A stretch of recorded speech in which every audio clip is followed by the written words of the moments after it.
The Arizona Territory, 1882, was a land where survival often mattered more than justice. Endless stretches of sunburned desert met rugged mountains, while dust storms swept across lonely ranches without warning. It was a place where every stranger was met with suspicion, and every family carried stories of loss. The tension between settlers and the Apache people had lasted for generations, leaving both sides scarred by violence and grief. No one believed peace could last for long. Evelyn Carter had grown up on a small cattle ranch just outside the settlement of Willow Creek. At 22, she was known for her intelligence, gentle manners, and determination. Unlike many young women in the territory, she had learned to read, write, and teach. Her mother, before passing away from illness years earlier, had insisted that education would give Evelyn choices in a world that rarely offered women any. But education could not protect her from the harsh realities of the frontier. The Carter Ranch had suffered through years of drought. Crops had failed, cattle had died, and debts had mounted with each passing season. Evelyn's father, Thomas Carter, worked tirelessly to save what remained of the family land, yet every month brought another bill he could not pay. The ranch had become more than property, it was the last reminder of Evelyn's mother and the life they had once shared. One evening, Thomas returned home looking older than Evelyn had ever seen him. His shoulders sagged beneath the weight of something far heavier than exhaustion. During supper, he barely touched his food. Finally, he cleared his throat. "There is something I need to tell you." Evelyn immediately sensed trouble. Her father had never sounded so uncertain. "What is it?" Thomas stared at the rough wooden table for several moments before speaking again. "Years ago, during an Apache raid near the mountains, I became separated from the other ranchers. My horse was shot, and I would have died out there." Evelyn frowned. She had never heard this story before. "I was found by an Apache warrior instead." She expected him to describe an attack. Instead, he continued quietly. "He carried me to safety." Evelyn blinked.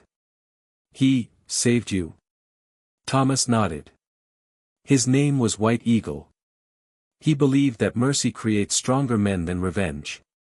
The words felt impossible. Everything Evelyn had heard throughout her childhood painted the Apache as ruthless enemies. Yet here was her father admitting that an Apache had spared his life when he could have easily taken it. Thomas sighed heavily. "I promised him that one day, if he or his family ever needed my help, I would repay that kindness." A chill settled over Evelyn. "What happened?" "White Eagle has grown old.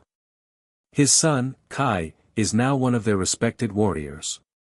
The tribe wishes to end the fighting around this valley before more families die." Thomas finally looked into his daughter's eyes. "They have asked for a marriage between our families." Silence filled the cabin.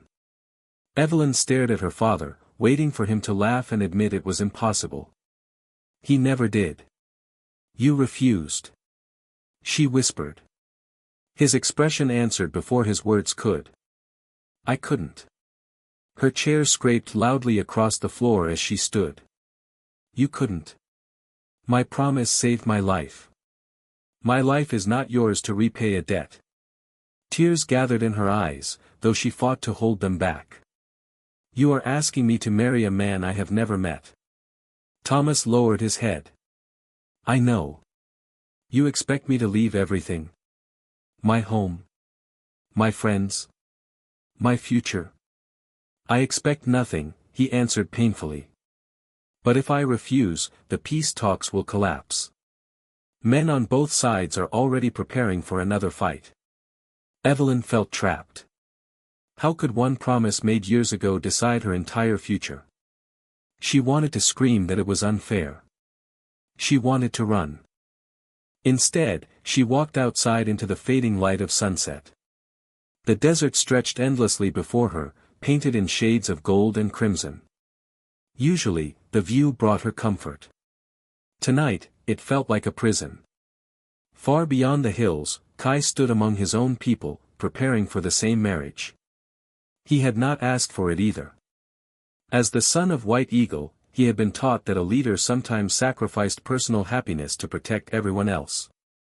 He accepted the council's decision not because he desired a wife from the settlers, but because every battle spared meant more children growing up with parents still alive. Though he had never met Evelyn Carter, he knew one thing with certainty. She would almost certainly hate him. And he could not blame her. Neither bride nor groom had chosen the path before them. Yet within days, their lives would become forever bound by a promise forged years earlier, a promise neither had made, but both would be expected to honor. The wedding took place beneath a cloudless desert sky, where the morning sun cast long shadows across the valley. There were no church bells, no grand celebration, and no joyful music like the weddings Evelyn had imagined as a little girl. Instead, settlers and Apache elders stood on opposite sides of a clearing, watching each other with cautious eyes. The silence between them carried years of mistrust, broken only by the soft breeze rustling through the mesquite trees. Evelyn stood at the center of it all, dressed in a simple ivory gown her late mother had sewn years before. It had been tucked away in a cedar chest, waiting for the day she would marry for love. As she smoothed the worn fabric with trembling hands, she couldn't help wondering if her mother would have wanted this life for her. Across from her stood Kai. He was taller than she had expected, with broad shoulders and calm, watchful eyes that revealed little of what he was thinking. His traditional buckskin clothing was carefully embroidered with patterns that spoke of his family's heritage, while an eagle feather rested in his dark hair. He looked every bit the respected warrior people described, yet there was no pride or triumph in his expression. Only quiet acceptance. When their eyes briefly met, Evelyn looked away. She refused to let him see the fear in hers. The ceremony itself was short, blending Apache traditions with promises witnessed by both communities. White Eagle, though weakened by age, stood proudly beside his son. Thomas Carter remained close to Evelyn, his face lined with guilt that no words could erase. When the final blessing was spoken, neither bride nor groom smiled. They simply nodded, acknowledging a future neither had chosen. As evening settled over the desert, a modest feast was held near the Apache camp. Food was shared between both groups, though conversations remained guarded. Children, too young to understand old hatreds, chased one another through the open space, laughing freely. Their innocent joy was perhaps the only sign that peace might truly be possible. Evelyn barely touched her meal. Every smile directed toward her felt forced, every kind word impossible to accept. When the gathering finally ended, one of the Apache women quietly guided Evelyn toward a small cedar lodge prepared for the newly married couple. A woven blanket covered the entrance, and a lantern glowed softly inside. Her heart pounded. This was the moment she had dreaded all day. Inside, the room was simple but warm. Carefully woven blankets covered the floor, and a small fire crackled gently in a stone hearth. Clay pots filled with fresh water stood beside a wooden table, while the scent of cedar and sage lingered in the air. Kai entered a few moments later. He paused near the doorway, giving Evelyn as much space as possible. Neither of them spoke. The silence stretched so long that it became almost unbearable. Finally, Kai broke it. "You have had a difficult day." His voice was deep but unexpectedly gentle. Evelyn folded her hands tightly together. "You don't have to pretend this is easy." "I wasn't pretending." Another silence followed. Evelyn felt the weight of everything she had been carrying for weeks pressing against her chest. If she stayed silent now, she feared the truth would poison every day of their marriage. She took a slow, shaking breath. "There is something you deserve to know." Kai looked at her, saying nothing. "Before today, before this marriage was arranged." Her voice faltered. "I planned to leave Willow Creek." Kai remained still. "I thought I was in love." The words felt like stones falling from her lips. "There was a man named Daniel. We had spoken about building a life together somewhere far from the frontier. Somewhere peaceful." She laughed bitterly. "When my father told me about this marriage, I begged Daniel to run away with me." Tears filled her eyes despite her efforts to stop them. He refused. Kai's expression did not change. He said I had become too much trouble. The room grew painfully quiet. I wasn't abandoned because he loved me, Evelyn whispered. I was abandoned because I was no longer worth the risk. A tear slid down her cheek. I came here believing I had lost everything. She lowered her head, ashamed. I cannot stand before you pretending to be a devoted wife. My heart is hurt, my trust is broken, and I don't know if I will ever be able to love anyone. For several long moments, Kai said nothing.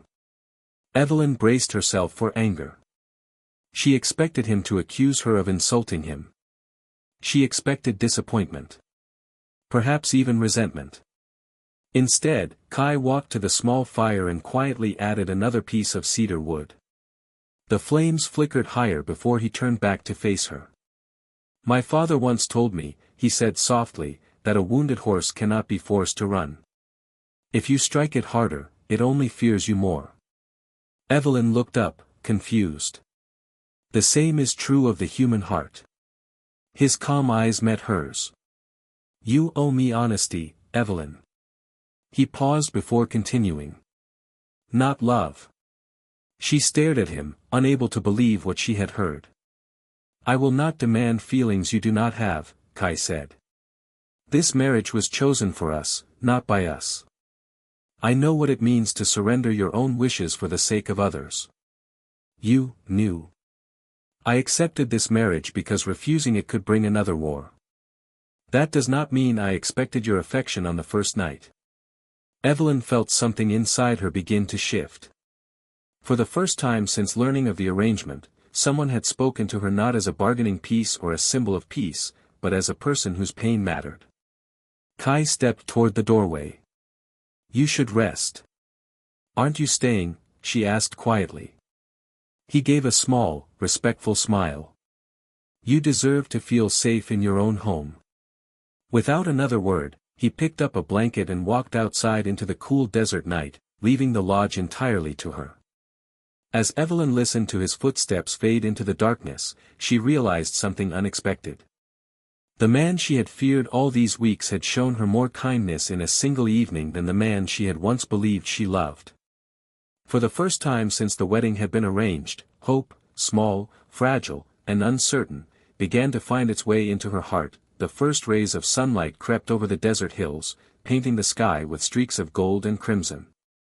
Evelyn awoke to the unfamiliar sounds of the Apache camp. Instead of church bells or the distant lowing of cattle, she heard birds greeting the dawn, women grinding corn with smooth stone mortars, and children laughing as they chased one another between the lodges. For a moment, she forgot where she was. Then the memories of the wedding returned, and her heart sank. She rose slowly and stepped outside the cedar lodge. The morning air was cool, carrying the scent of sage and juniper. Not far away, Kai was kneeling beside a small fire, sharpening a hunting knife with calm, steady strokes. He looked up as she approached but offered only a respectful nod. Good morning, he said. Good morning, Evelyn replied quietly. He pointed toward a clay pot resting near the fire. There is fresh coffee. One of the women thought you might miss it. The small gesture surprised her. She had expected to feel like an outsider, but someone had remembered the customs she had grown up with. Thank you, she murmured. Kai simply nodded and returned to his work. There was no awkward attempt at conversation, no expectation that she sit beside him. His quiet respect gave her room to breathe, something she had not realized she desperately needed. Over the following days, Evelyn slowly became acquainted with life among the Apache people. An older woman named Nita took it upon herself to teach Evelyn the daily routines of the camp. Though they spoke different first languages, patience bridged the gap between them. Nita showed her how to prepare corn cakes over an open fire, weave baskets from willow branches, and gather edible desert plants that Evelyn had once mistaken for weeds. Whenever Evelyn struggled, Nita smiled warmly instead of criticizing her. You learn, the older woman would say. That is enough. Evelyn had expected coldness from the tribe. Instead, she found kindness. The children were especially curious about her. They often gathered around as she sketched flowers and birds in a small notebook she had brought from home. Soon she began teaching them simple words in English while they laughed and corrected her pronunciation of Apache words. One afternoon, a little girl pointed toward the distant mountains. "Go?" she asked hopefully. Evelyn smiled. "I'd love to." Before she could take a step, Kai appeared. "The mountains can be dangerous if you do not know the trails," he said. Embarrassed, Evelyn quickly lowered her eyes. "I didn't mean to cause trouble." "You didn't."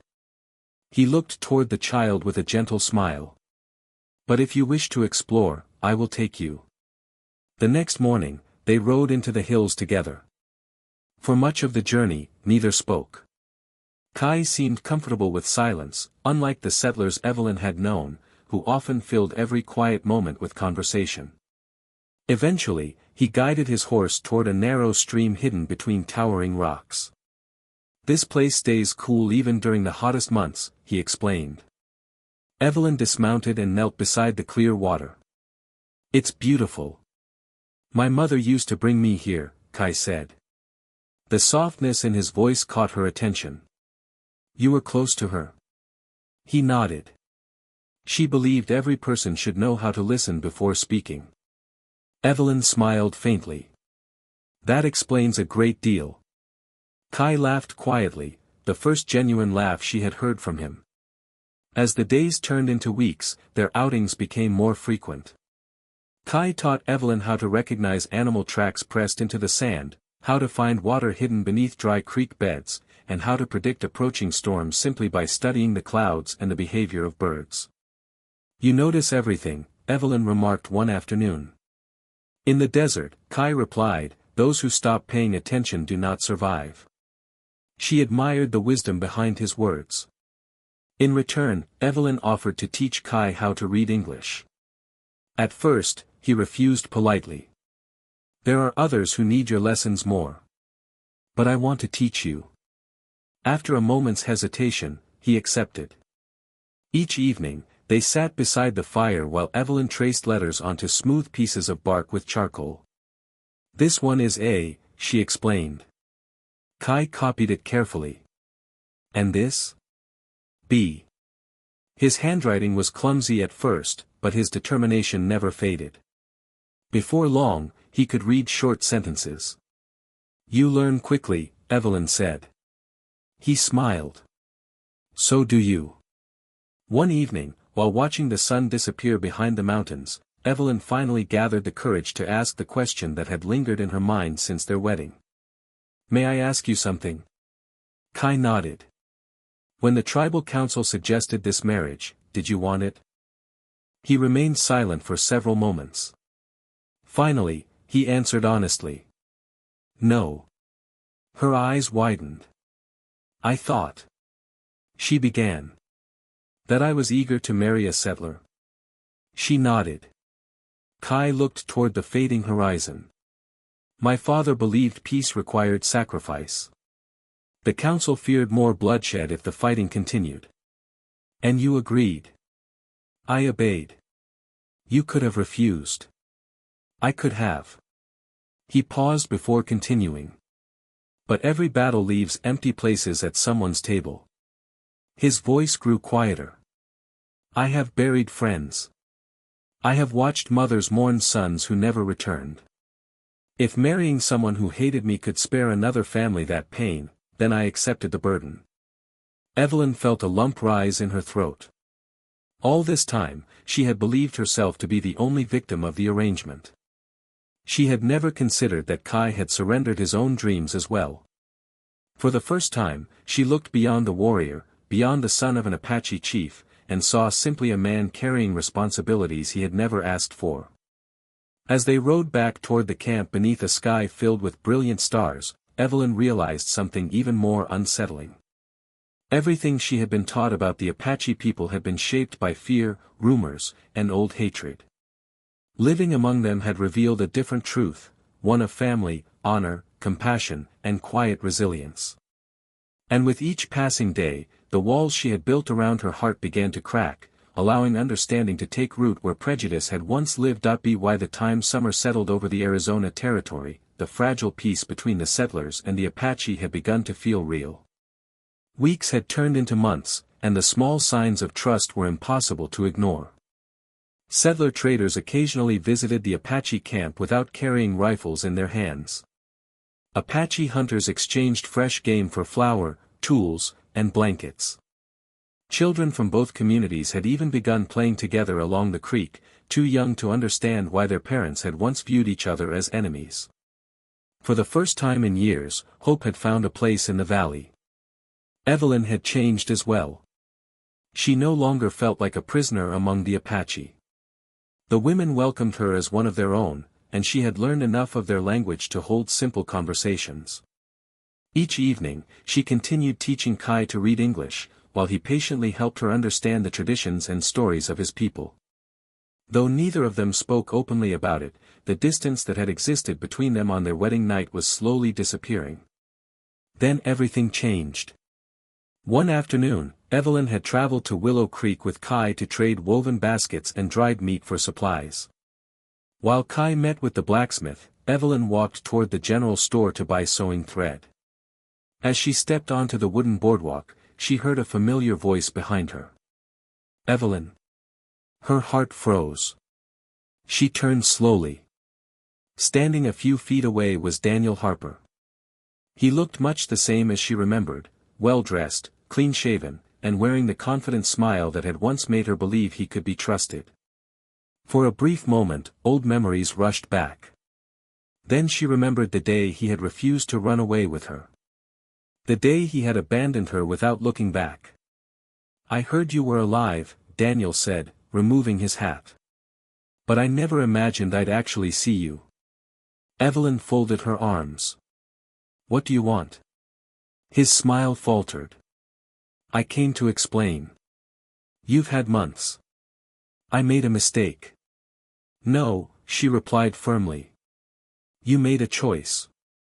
Daniel glanced around before lowering his voice. "I was frightened." "So was I. I thought marrying an Apache meant you'd disappear forever." "I nearly did." For a moment, genuine regret seemed to cross his face. Then his expression shifted. "There may still be a way to fix everything." Evelyn frowned. "What do you mean?" Daniel stepped closer. "There are businessmen arriving from the east. They want to build a railroad through this valley. I've heard rumors. They're willing to pay generously for the land. The land belongs to the Apache. They won't own it for long." His word sent a chill through her. Daniel leaned closer. "You live among them now." Evelyn's stomach tightened. "You know where they keep their horses, where the warriors gather, where their defenses are weakest." She stared at him in disbelief. "You want me to spy on them?" "I'm asking you to help bring civilization here." "No," she whispered. "You'd be rewarded." I said no. "Evelyn, think about your future." "I am. You belong with your own people." Her voice became cold. "The people I belong with would never ask me to betray those who have shown me kindness." Daniel's patience disappeared. "They're still Apache. They're human." Without another word, Evelyn turned and walked away. She found Kai waiting beside the wagon. One look at her face told him something was wrong. "Who was that man?" She hesitated. "My former fiancé." Kai's expression remained calm, though she noticed his jaw tighten slightly. "Did he trouble you?" "He tried." Kai did not ask another question. Instead, he climbed into the wagon and quietly said, "Let's go home." A few days later, disturbing news spread across the valley. A settler family traveling through the northern pass had been attacked during the night. Their wagon had been burned, and several horses stolen. No one had seen the attackers clearly. But rumors spread faster than facts. It was the Apache. It had to be. They're breaking the peace. Within hours, angry settlers gathered in Willow Creek, demanding revenge. At the Apache camp, the warriors insisted they had nothing to do with the attack. Kai immediately called a meeting with the tribal elders. "We did not order this," he said. White Eagle studied his son carefully. "I believe you. But will the settlers?" Kai looked toward the distant hills. "They are grieving. Grief often listens to anger before it listens to truth." The next morning, a delegation of settlers rode into the camp. Their leader pointed directly at Kai. "You promised peace." "I did. And now our people are dead." Kai met the man's furious gaze. "My warriors did not attack them. You expect us to believe that?" Before Kai could answer, another rider galloped into the clearing. "They found arrows," he shouted. "Apache arrows." The crowd erupted. Several settlers reached for their rifles. Apache warriors instinctively grabbed their bows. For one terrifying moment, it seemed the valley would explode into violence. Evelyn stepped between them. "Stop." No one listened. Kai slowly raised one hand toward his own warriors. "Lower your weapons." Some hesitated. Then, one by one, they obeyed. The settlers remained tense. Their leader glared at Kai. "If this is your doing." "It isn't. You have 3 days to prove it. If you fail," another man warned, "we'll finish what we should have finished years ago." The settlers turned their horses and rode away. Silence settled over the camp. That evening, Evelyn couldn't stop thinking about Daniel's words. The railroad. The land. The businessmen. The attack had happened only days after Daniel asked her to betray the Apache.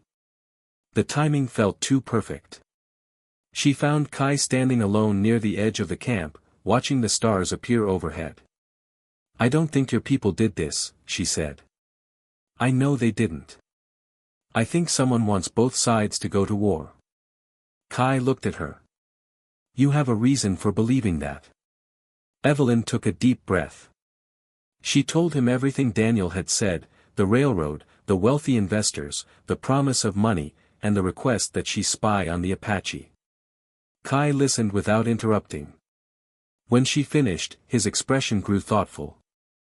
"If settlers and Apache destroy each other," he said quietly, "there will be no one left to stop those men from taking the valley." Evelyn nodded. "They planned this." Kai looked toward the dark mountains. "Then we are fighting an enemy neither of us expected." For the first time since their marriage, Evelyn reached out without hesitation and gently placed her hand over his. "We'll find the truth," she said. Kai looked at her hand, then into her eyes. Together, beneath the vast desert sky, they made a silent promise. They would stop the conspiracy before hatred destroyed everything they had worked so hard to build, even if it meant risking their own lives. The valley had never felt so tense. 3 days. That was all the time the settlers had given Kai to prove that his people were innocent. Every sunrise brought them closer to another war, and every sunset deepened the fear that peace had only been an impossible dream. The Apache camp grew unusually quiet. Warriors sharpened their weapons, not because they wanted battle, but because they feared one was coming. Mothers gathered their children close, while the elders prayed that wisdom would prevail over anger. Kai hardly slept. Each morning before dawn, he led small groups of trackers into the mountains, searching for any clue that could identify the true attackers. Every evening, they returned empty-handed. The settlers, meanwhile, were preparing for revenge. Word spread through Willow Creek that ranchers from neighboring towns had begun arriving with rifles and horses. Angry speeches filled the streets, and many believed there was no need for evidence. "They've betrayed us before. They'll betray us again." No one wanted to listen to reason. Only Evelyn refused to give up hope. She could not forget Daniel's proposal or the cold certainty in his voice when he spoke about taking Apache land. The attack had been too convenient, too perfectly timed. Someone had planned it. Someone wanted both sides blinded by hatred. Early on the third morning, Evelyn rode alone to Willow Creek. She told Kai she wanted to search for answers where the conspiracy had begun. I should go with you, he insisted. If the settlers see you now, they'll arrest you, or worse. Kai looked at her with concern. They may not welcome you either. They'll listen long enough for me to find the truth. He hesitated before reaching into the pouch at his belt. From it, he removed a small carved eagle made of polished cedar. My father carved this for me when I was a boy, he said. He placed it gently in her hand. It reminds us that courage is not the absence of fear. It is choosing what is right despite it. Evelyn closed her fingers around the carving. I'll come back. You don't have to make that promise. I'm making it anyway. Kai watched her ride toward the horizon until she disappeared into the dust. Willow Creek looked different than she remembered. The streets were crowded with armed men, their expressions filled with anger rather than hope. Every conversation seemed to end with the same conclusion. The Apache must pay. As Evelyn walked toward the general store, she spotted Daniel speaking with two well-dressed strangers outside the hotel. Unlike the ranchers, these men wore expensive suits that looked completely out of place in the dusty frontier town. One carried rolled maps beneath his arm. The other held several official-looking documents. Railroad men. Evelyn ducked behind a wagon before they noticed her. She listened carefully. The attack worked better than expected, one of the strangers said quietly. The settlers are ready. And once they drive the Apache away, Daniel replied with a satisfied grin, your company can buy the valley for almost nothing. What about the witnesses? Daniel shrugged. There aren't any. Evelyn's heart pounded. She had found the truth. But before she could slip away, her foot struck a loose bucket. The loud clang echoed through the alley. Daniel spun around. Evelyn. She ran. Behind her, heavy footsteps pounded against the wooden boardwalk. Stop her. She raced through the crowded streets, weaving between wagons and frightened horses. Men shouted in confusion as Daniel and his companions chased after her. Ahead stood the town's telegraph office. Without slowing, Evelyn burst through the door. The sheriff looked up in surprise. Miss Carter. They're lying, she gasped. The Apache didn't attack anyone. Daniel rushed inside moments later. Don't listen to her, he shouted. She's been manipulated by savages. Evelyn turned toward the growing crowd gathering outside. No. She raised her voice so everyone could hear. I heard them confess. She pointed directly at Daniel. He and the railroad company hired men to attack the wagon. The crowd fell silent. They left Apache arrows to start a war. Daniel laughed nervously. She's imagining things. I'm not. She reached into Daniel's coat before he could stop her. Several folded contracts slipped onto the floor. One of the railroad representatives lunged to grab them, but the sheriff was faster. He picked up the papers. As he unfolded the first document, his face darkened. The contracts described plans to purchase Apache land immediately after the tribe was removed from the valley. There were signatures. Payments. Detailed maps. Everything. The sheriff slowly looked at Daniel. Is this true? Daniel said nothing. One of the railroad men bolted toward the door. Deputies caught him before he reached the street. Within minutes, all three conspirators were under arrest. That afternoon, the sheriff rode with Evelyn to the Apache camp. Hundreds of settlers followed behind, uncertain what would happen next. Kai and his warriors stood ready, believing they had come to fight. Instead, the sheriff dismounted and removed his hat. I was wrong. The valley fell completely silent. He faced both communities. The attack was planned by land speculators who wanted this valley for the railroad. He held up the signed contracts. The Apache were innocent. Murmurs spread through the crowd. Several settlers lowered their rifles. Others looked away in shame. An elderly rancher stepped forward first. "I lost my son years ago," he said quietly. "I almost caused another father to lose his." One by one, rifles were lowered until none remained pointed at the Apache. The war that had seemed inevitable simply ended. As evening settled across the valley, the settlers returned home. The camp slowly relaxed, though exhaustion remained on every face. Kai found Evelyn standing beside the creek where they had often talked. "You saved us," he said softly. "We saved each other." He smiled.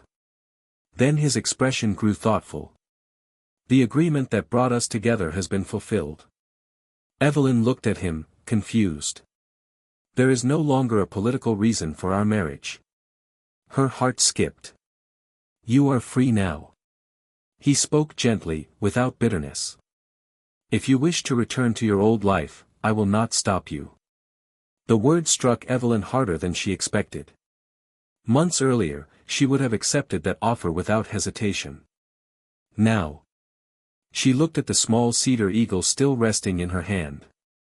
She remembered the wedding night when Kai had chosen kindness instead of anger. She remembered the mountain trails, the reading lessons beside the fire, the laughter they had slowly learned to share, and the countless moments when he had placed her happiness above his own. She realized she was no longer thinking about the life she had lost. She was thinking about the man standing before her. Tears filled her eyes. For the first time since their wedding, no one expected her to stay. No promises bound her. No debts demanded obedience. For the first time in her life, the choice belonged entirely to her. And deep within her heart, she already knew what that choice would be. The desert was unusually quiet the morning after the conspiracy was exposed. For the first time in many months, neither the settlers nor the Apache woke expecting violence. The air no longer carried the tension of war. Instead, the valley seemed to breathe with cautious relief, as though the land itself was grateful that bloodshed had been avoided. The rising sun cast a warm golden light over the Apache camp. Children ran freely between the lodges, laughing without fear, while women prepared breakfast over open fires. Warriors who had spent weeks standing guard now sat together, sharing stories instead of sharpening weapons. Peace, though still fragile, had survived.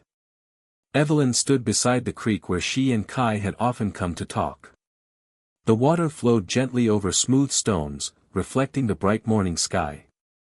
In her hand was the small cedar eagle Kai had given her before she rode to Willow Creek. She traced its carved wings with her thumb. It was no longer just a piece of wood. It had become a reminder of courage, trust, and the quiet strength of the man who had given it to her.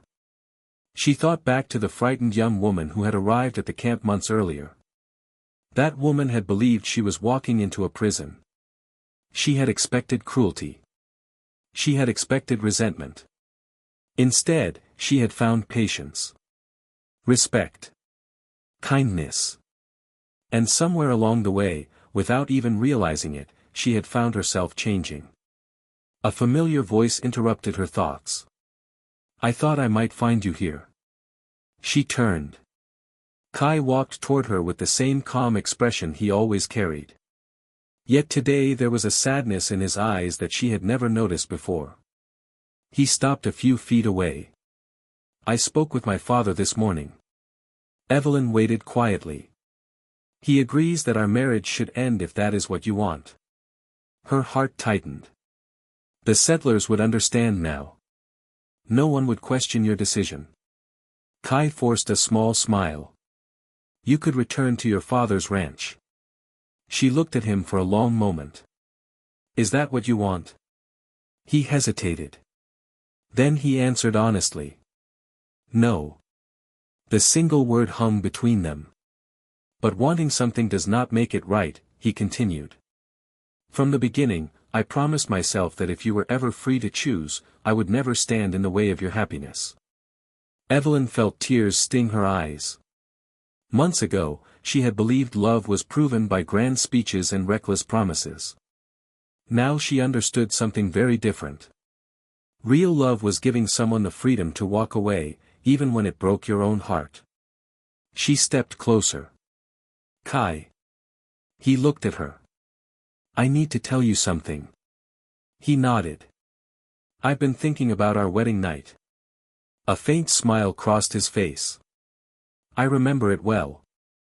I do too. She laughed softly through her tears. I thought that night would define our marriage forever. You told me the truth. I told you my heart belonged somewhere else. Kai lowered his eyes. You were honest. No. She gently shook her head. That isn't the part one remember most. He looked at her with quiet curiosity.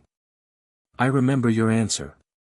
She reached into her pocket and placed the cedar eagle in his hands. You told me I owed you honesty, not love. Kai smiled faintly. It was true. It changed everything. She took a slow breath. I had spent my whole life believing that kindness always expected something in return. Her voice trembled. But you never asked me to become someone I wasn't. You gave me time. You listened. You protected me. You respected me. She looked directly into his eyes. And without realizing it, a tear slipped down her cheek. My heart healed. Kai remained completely still. She smiled through her tears. The man I thought I loved walked away when life became difficult. She reached for his hand. The man standing before me stayed, even when I gave him every reason to leave. For the first time since Evelyn had known him, Kai seemed unable to find words. She laughed quietly. I suppose it's my turn to make a confession. He raised an eyebrow. I don't want to leave. His eyes widened slightly. I don't want to return to the life I had before. She squeezed his hand. I want to stay. His voice was barely above a whisper. Because of duty? She smiled and shook her head. No. Because this is where my heart chose to be. For a moment, neither of them spoke. Then, very gently, Kai lifted her hand to his lips and kissed her knuckles. I never believed I would hear those words. You had already decided to let me go. I would have. And that's exactly why I knew I couldn't. At that moment, White Eagle approached quietly, leaning on his carved walking stick. He had clearly witnessed enough of the conversation to understand what had happened. A broad smile spread across the old chief's weathered face. So, he said warmly, has my son finally stopped behaving like a frightened rabbit? Evelyn laughed. Kai groaned softly. Father. White Eagle chuckled. I have waited months to see the two of you smile at each other instead of staring at the ground. Even Kai couldn't help laughing. The old chief placed a hand on each of their shoulders. The strongest marriages are not built by councils or treaties. He looked at Evelyn. They are built by two people who choose each other every day. Evelyn nodded. I understand that now. The months that followed brought changes no one in the valley could have imagined. The railroad company abandoned its plans after the conspiracy was exposed, leaving the valley untouched. Settlers and the Apache began trading regularly, sharing tools, livestock, crops, and knowledge. Though disagreements still arose, they were settled through conversation instead of violence. Evelyn reopened the small schoolhouse in Willow Creek. This time, its doors were open to every child. Settler and Apache children sat side by side, learning to read, write, and understand one another's history. Kai often visited the classroom, smiling as Evelyn taught English in the mornings while inviting Apache elders to teach their language and traditions in the afternoons. Years later, people would speak of the valley not as a place divided by hatred, but as a place where peace had taken root. Many believed the treaty had saved the valley. Others believed the sheriff's discovery of the conspiracy had changed history. But those who knew the whole story understood the truth. Peace had truly begun on a quiet wedding night, when a frightened bride confessed that she could not offer love. And a patient husband replied that honesty was enough. Because of that single act of compassion, two strangers who had been bound by duty discovered something far stronger than obligation. They discovered trust. They discovered forgiveness. And, in the end, they discovered a love that neither of them had been forced to give, a love they chose freely, every single day for the rest of their lives.